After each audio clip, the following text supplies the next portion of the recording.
Coucou les amis, j'espère que vous allez très bien. Vous êtes nombreux à me demander comment se présente l'or, comment est l'or, comment on extrait l'or, toutes ces questions. Je suis actuellement aujourd'hui à Perma où on fait l'extraction de l'or. Je vais vous montrer un truc de ouf. Tout ce qui se passe à Perma. Vous allez voir l'architecture, les trous que les plusieurs pailleurs ont fait. Bon, l'orpailleur, c'est celui qui fait travail de l'or, hein. Comme maçon, celui qui fait travail de l'or, on l'appelle orpailleur. Celui qui fait la soudure, on l'appelle soudeur. Donc, c'est un peu ça. Vous allez découvrir tout ce qui se passe à Perma et les différentes activités. Je vais vous faire découvrir.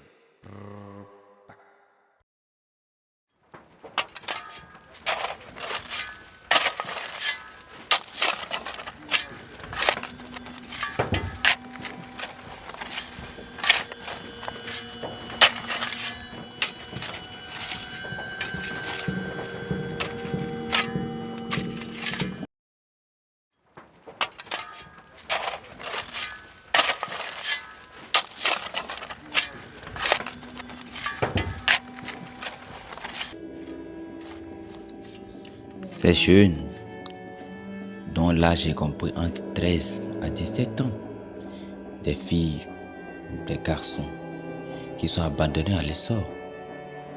Tu les vois, ils sont nombreux, permanents. Ils sont à la recherche de l'or. Ils travaillent matin, midi, soir, comme des adultes, des mineurs desservis. Mais on dirait que c'est leur sort. Ils sont là, dans les cabanes. Ils travaillent. Ils ne savent pas ce qu'on appelle la fatigue.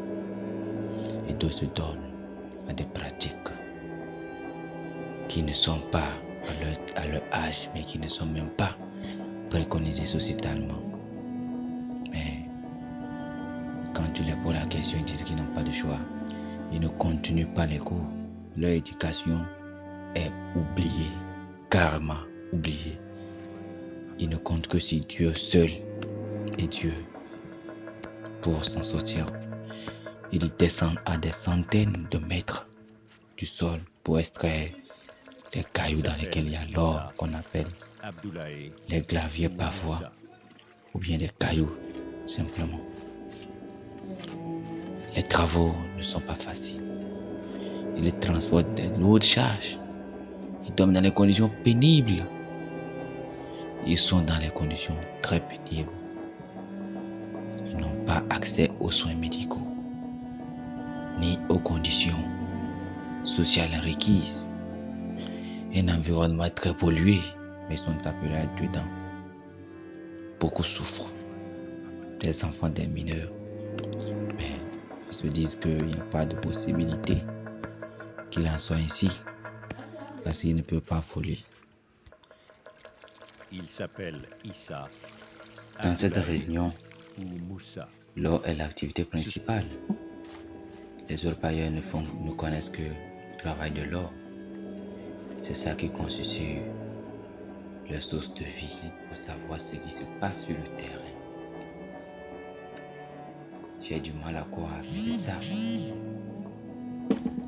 D'autres ne prennent que de l'alcool et d'autres des produits chimiques pour se remonter. Je travaille avec des enfants mineurs. On en saura quelques. Et l'opération là, tu appelles ça comment?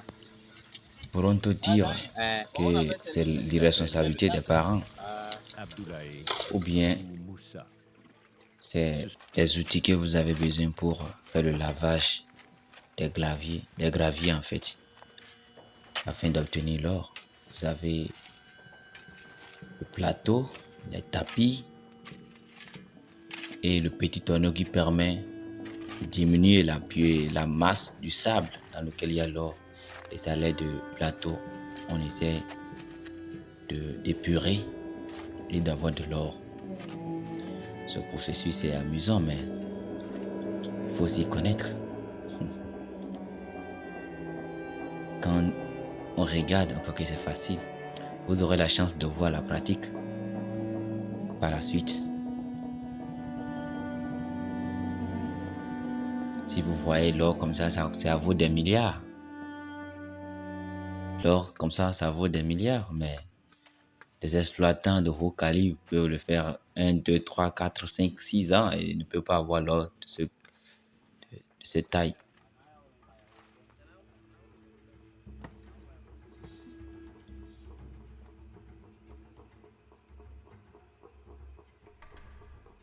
C'est vraiment bien. Il n'y a pas que de l'or.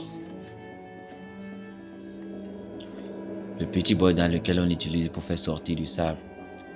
L'activité, si je me rappelle bien, ils l'ont appelé Oya Oya. C'est amusant, mais c'est trop fatigant. Il y a les enfants qui sont dedans, les mineurs. C'est trop fatigant. C'est un travail de force. Mais ceux-ci, ils n'ont pas le choix.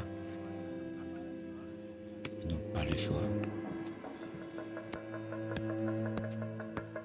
On va prier pour tout.